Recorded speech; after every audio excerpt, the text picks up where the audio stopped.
Concept कुछ भी नहीं है। जो चीज प्राकृतिक है, जिसको सभी हम लोग रात दिन करते हैं, यही संघ का कॉन्सेप्ट है। हम इस पर रात दिन चर्चा करते हैं, व्यवहार में भी लाते हैं, लेकिन बस थोड़ा सा उसको प्रैक्टिकल नहीं कर पाते और उस पर हम बहुत ज्यादा विस्तार से काम नहीं कर पा रहे।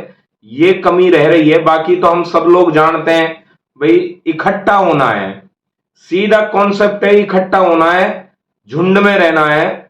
और कहीं भी अपन देखते हैं कि भाई जो झुंड में रहता है तो वो ताकतवर रहता है, और जो अकेला चलता है वो कमजोर होता है, मारा जाता है। यही संघ का एक छोटे कम शब्दों में कहें तो ये कॉन्सेप्ट है।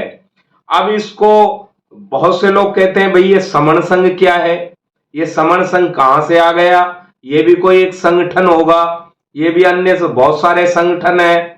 तो समण संघ कोई संगठन नहीं है।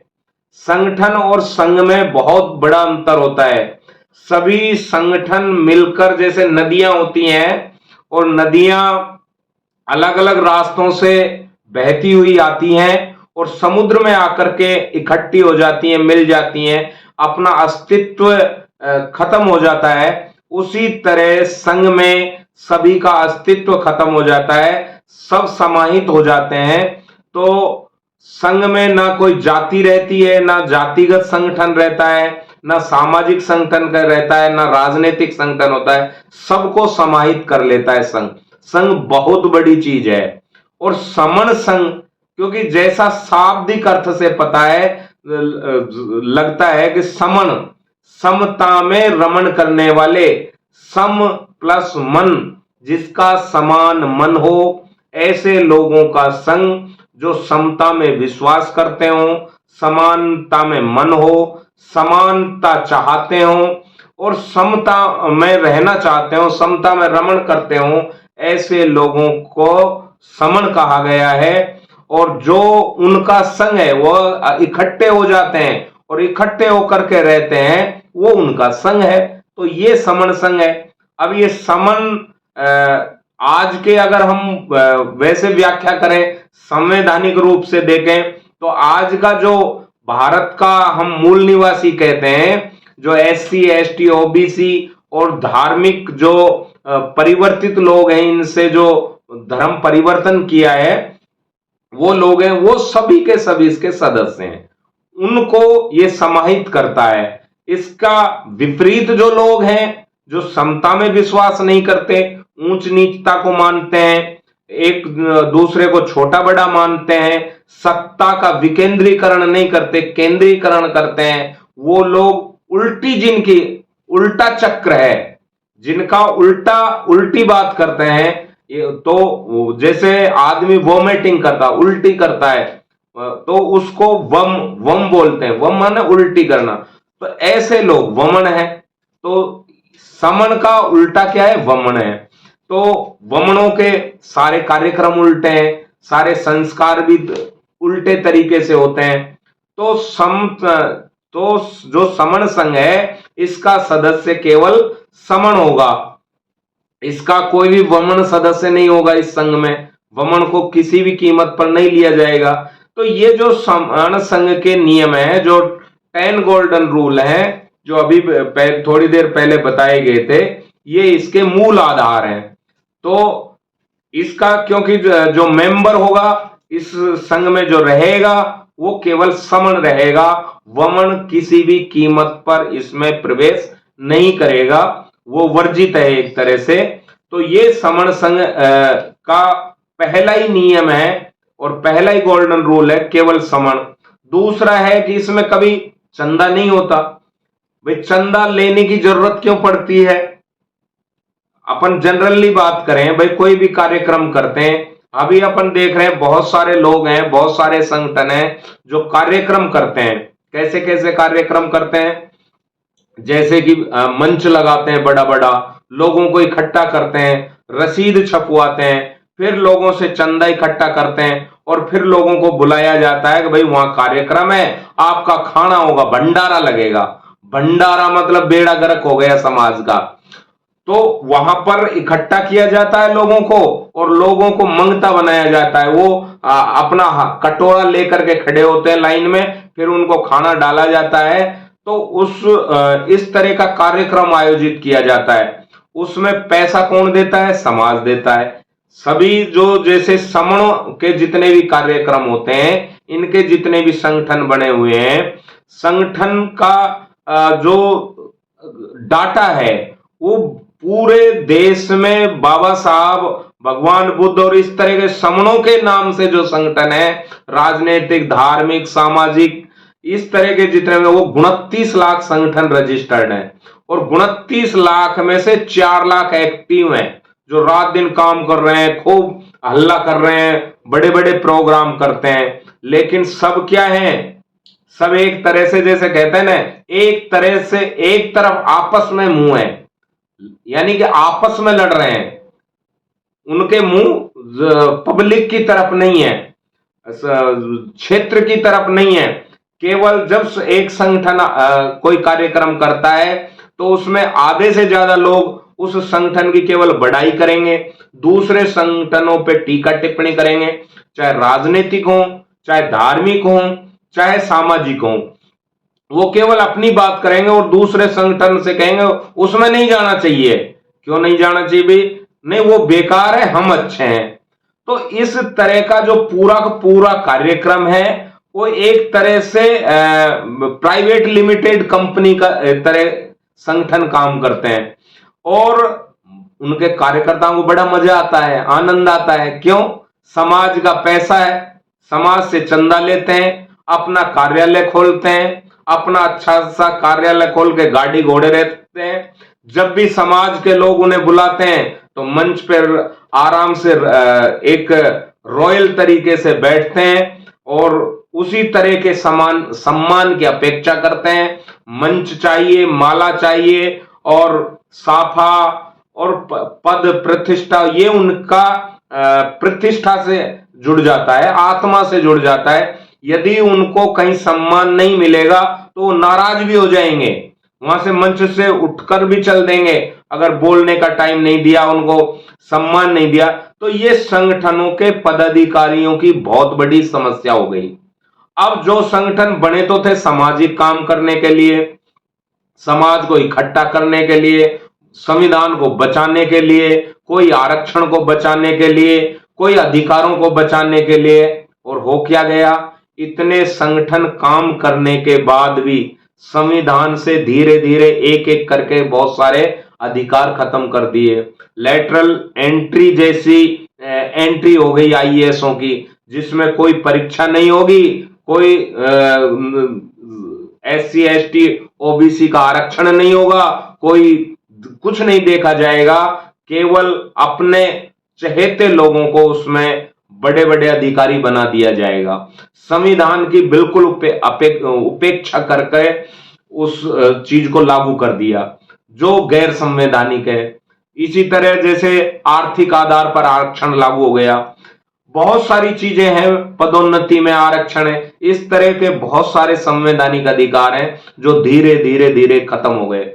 और जबकि संगठन क्या कहते हैं? हम आरक्षण बचा रहे हैं, हम संविधान को बचाने का काम कर रहे हैं। जब इतने संगठन काम कर रहे हैं, इतने संगठन इस काम में लगे हुए हैं, तो भाई अधिकार बचने चाहिए थे कि जाने चाहिए थे? अधिकार तो बचने चाहिए। परिणाम उल्टा क्यों चला गया भाई? परिणाम पक्ष में आना चाहिए था, क्योंकि जब कोई काम करता है आदमी, तो उसका रिजल्ट आना चाहिए था। तो ये रिजल्ट खराब, विपरीत क्यों जा रहा है? रिजल्ट हमारे खिलाफ क्यों जा रहा है? ये बहुत गंभीर विषय है, और इस गंभीर विषय पर चिंतन किया। ये जो सीनियर साथी हैं, इन्होंने देखा कि भाई ये स्थिति क्यों पैदा हुई और हमारे अधिकार क्यों जा रहे हैं। तो उन्होंने जाना कि ये इसलिए जा रहे हैं कि हम संघ के रूप में इकट्ठा नहीं है, और जब हम संघ के रूप में इकट्ठे थे तो हमारे सब हक और अधिकार हमारे थे। हम इस देश के मालिक हुआ करते थे। इस देश की सत्ता, आर्थिक, सामाजिक और राजनीतिक सभी संस्थाओं पर समणों का कब्जा होता था।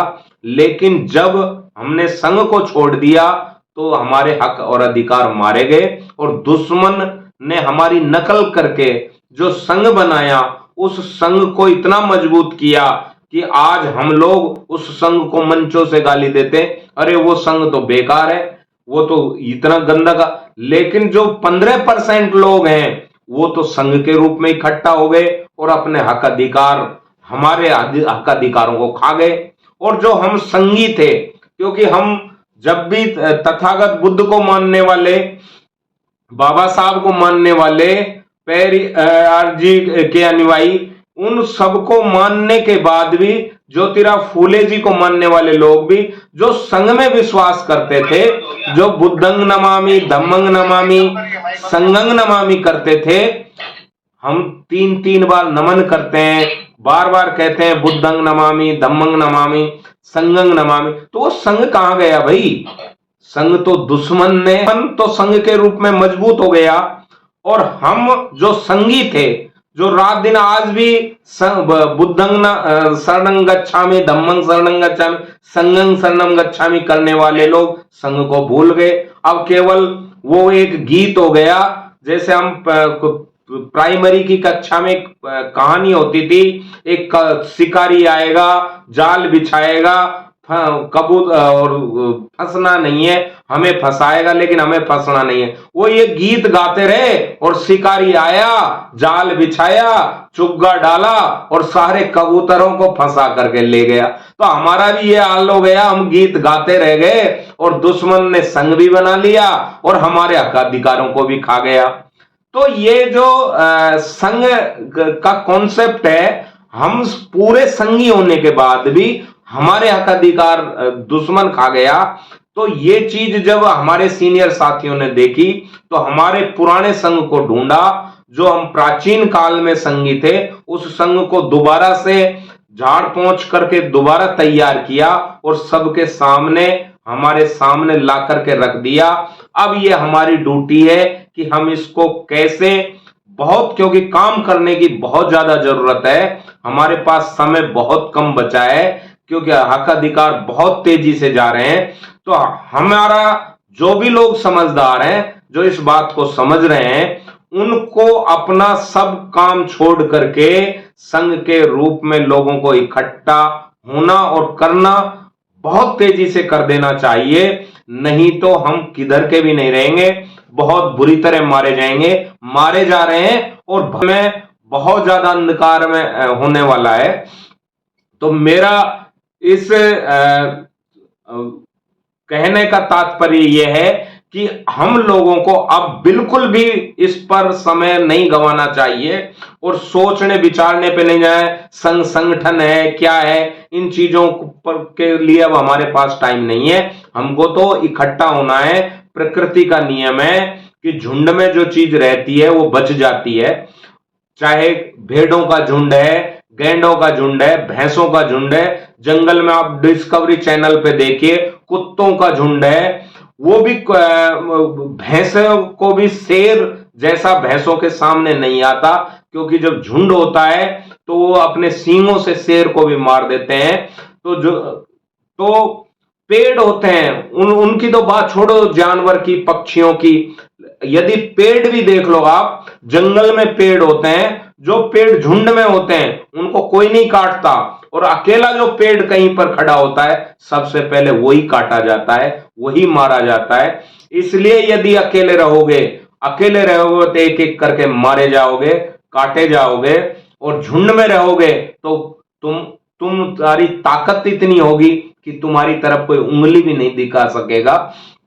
इसलिए हमें सभी को आह्वान करना है, सभी लोगों को जगाना है और संघ के रूप में सभी को इकट्ठा करना है। और ये जो लोग बार बार कहते हैं कि ये भी एक संगठन है, ये एक संगठन नहीं है, संघ है। और इसके जो 10 गोल्डन रूल हैं, ये इसके पिलर हैं, और ये पिलर इतने मजबूत हैं कि अच्छों की इन्होंने छुट्टियां कर दी हैं। जो लोग अपनी दुकान चलाते हैं, सभी लोग गलत नहीं है, संगठन जो चलाने वाले लोग हैं उनमें बहुत सारे लोग अच्छे लोग भी हैं, लेकिन वो या तो संघ को समझ नहीं पा रहे या कुछ गलत फहमी होने के कारण वो अभी नहीं जुड़ पाए। जब वो जुड़ेंगे तो निश्चित रूप से वो भी समझेंगे और संघ की ताकत को समझेंगे और संघ के रूप में जरूर इकट्ठा होंगे।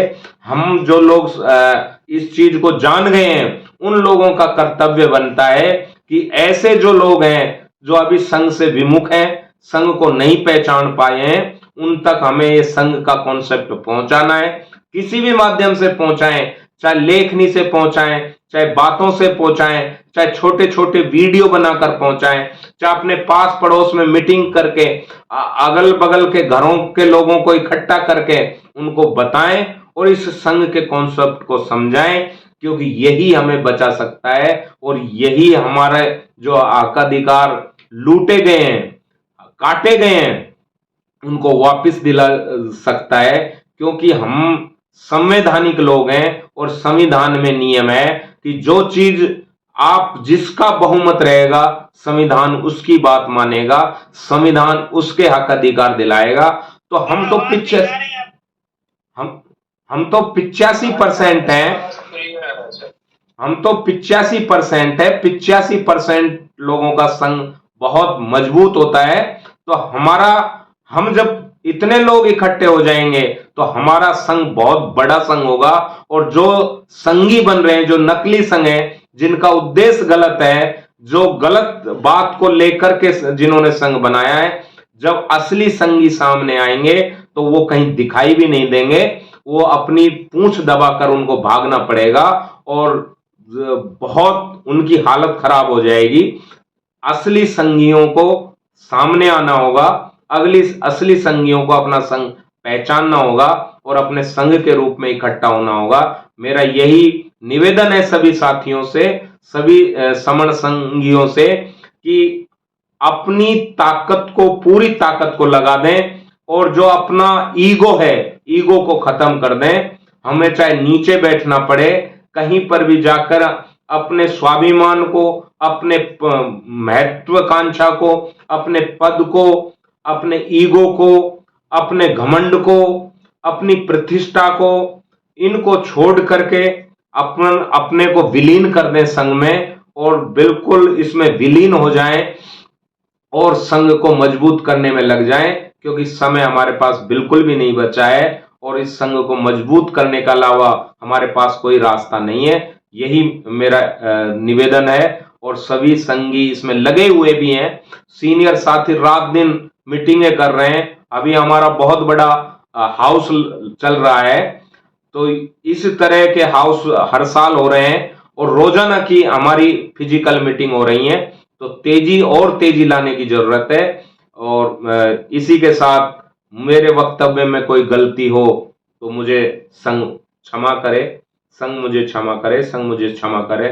संघं नमामि, संघं नमामि, संघं नमामि।